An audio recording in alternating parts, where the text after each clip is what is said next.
So guys, pasukin natin itong bahay na to, main house.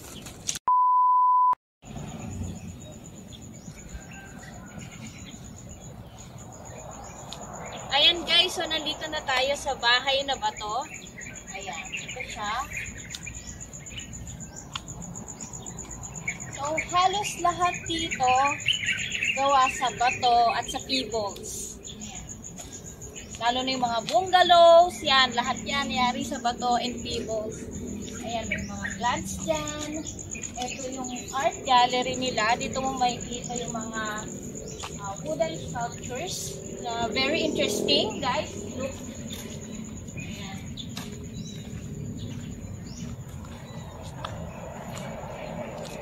Ayan, super amazing. And dito, dito yung entrance, makikita nyo rin yung malaking nakalagay dyan na bahay na bato. Yan.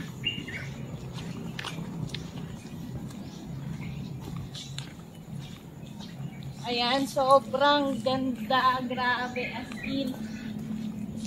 Yan, pwede ritong mag-book ng Airbnb. Kung gusto nyo mag-stay dito, kasi balita ko maganda talaga yung pag-i-stayan nyo dito, as in one of a kind talaga yung experience dito kasi sobrang ganda. Yan, kung makikita nyo pati sahig. Tignan nyo itong kahoy na decoration, sobrang ganda, sobrang cute nito. Ayan. So, tara, doon pa tayo. Tignan pa natin. Ito naman yung museum art gallery, guys.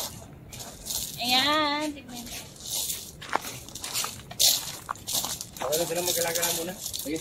Perfect na pasyalan to. Pag may kasama kayong kids. Ayan, family bonding. Siyempre, pwede rin sa couple. Kung gusto nyo. Ayan. Ito yan. Gawa sa bato.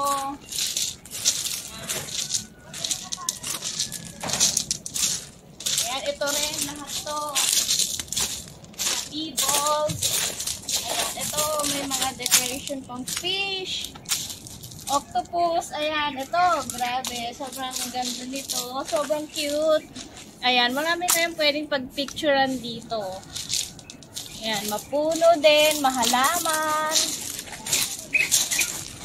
Perfect sa mga nature lover. Ayan, kung gusto nyo mag-nature tripping, dito talaga yon. Ayan, isa to sa pinakamagandang spot na dinarayo dito sa La Union. Ayan, so ganito yung itsura. And meron pang paakyat. Ayan, so yan. Yan, so kitang-kita mo yung dagat pag nandito ka na sa taas. So guys. And sobrang ganda mag-relax dito. Yan, kahit mag-isa mo. Yan. Magandang mag-unwind. Yan, may mga bungalows din dito kung gusto mag-stay. Ayan, dito meron din. Yan. Ito, yan o. Ayan naman, wooden features naman siya. May bintanang copies and all. Ayan. Dito rin, sobrang daming decoration. Yan, may bato rin dyan na napakaganda ng design. And, ayun, syempre, yung dagat. May swimming pool din, guys. O, diba? Kompleto talaga. And tara, punta naman tayo dito sa ibang part. And so, napaaga ulit na ayo, guys. Kasi, ayo pa lang yung nauna dito sa bahay na bato. So, ayan, silipin naman natin kung anong meron doon. Ayan, puro bato talaga, guys. Kaya bahay na bato. Ayan. guys, originally, tinayo to for rest house, family rest house. Tapos, inopen na siya sa public noong 2015. Yan. So, ayan guys, may mga ganito. May pagong, may frog. Yan. Siyempre, gawa pa rin sa bato. And ito, may mga picturean din dito. Maganda yung mga spot din dito. Pwede kang mag-picture Instagrammable. Tara!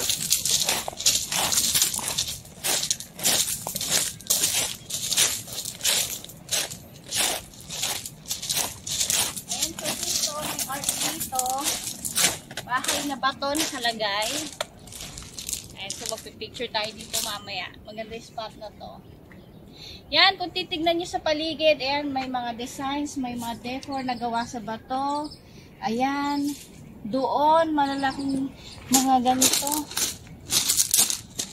Yan, iba-iba guys. Sobrang cute.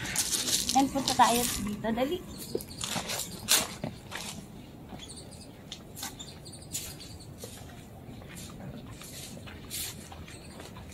Wow, tingnan niyo may giant.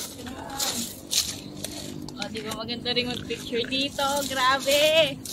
As in. And dito rin. Punta tayo dito, oh.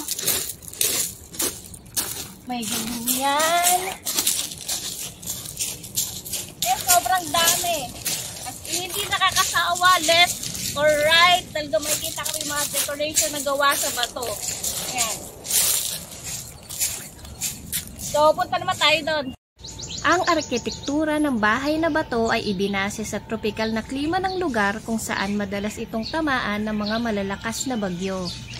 Malimit ding pangyarihan ng mga lindol ang lokasyon, kaya naman ang materyales na bato ay matibay na proteksyon sa mga kalamidad. Ang mga stone and wooden sculptures na narito ay dinisenyo ng isang Korean artist na si Bong Kim. 50 pesos ang entrance fee dito. Bukas na ang bahay na bato mula alas 6 ng umaga hanggang alas 8 ng gabi. Kung gusto mo naman mag-staycation dito ay pwede rin. Sa halagang 3,500 pesos per night ay pwede ka nang mag-book ng kanilang Airbnb.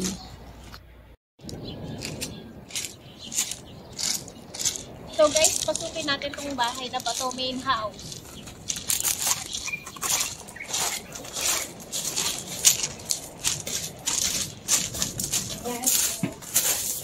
Nakasulat dito ng mga quotes. Yung Tagalog, ayan. And English, ayan, may mga upuan na mesa na gawa sa kahoy. And yung sahig niya, bato pa rin. Ayan, nakikita niyo. Yan, may mga sandwiches din, guys.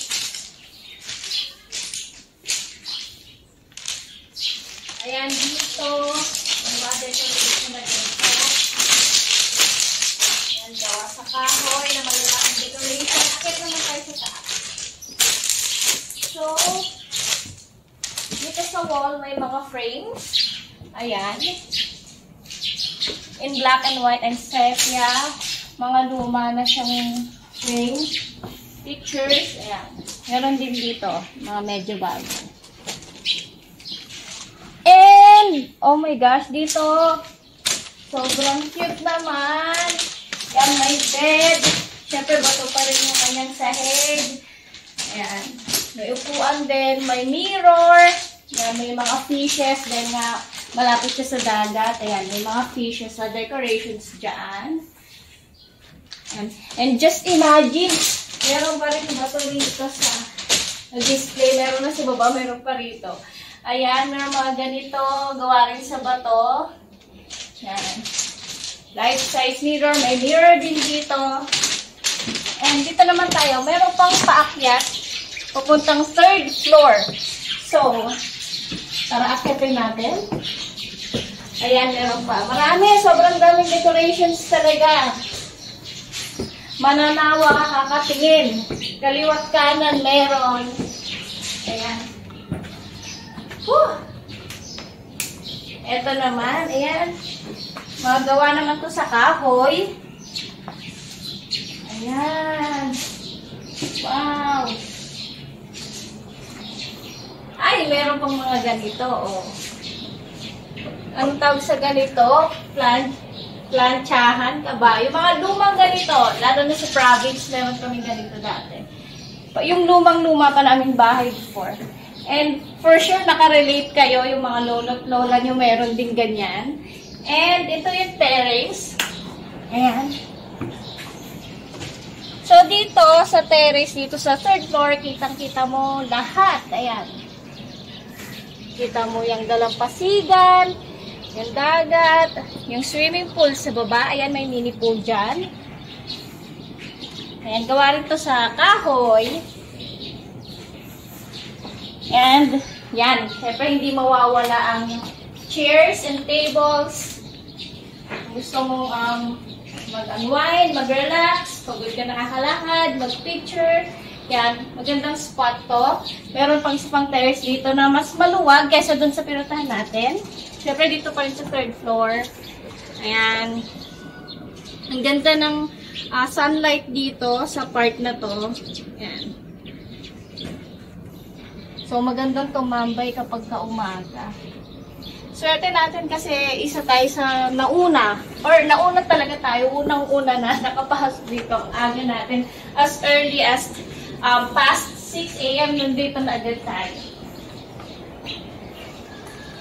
Yan, so visit nyo na tong place. Talagang worth it ang pag-visit dito. So, tara na sa baba.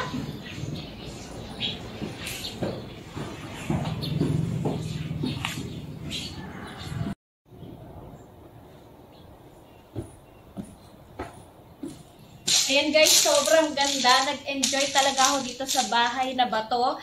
Isa to sa dapat yung puntahan dito sa La Union. Thank you so much for watching guys. Don't forget to like and subscribe. Till next time!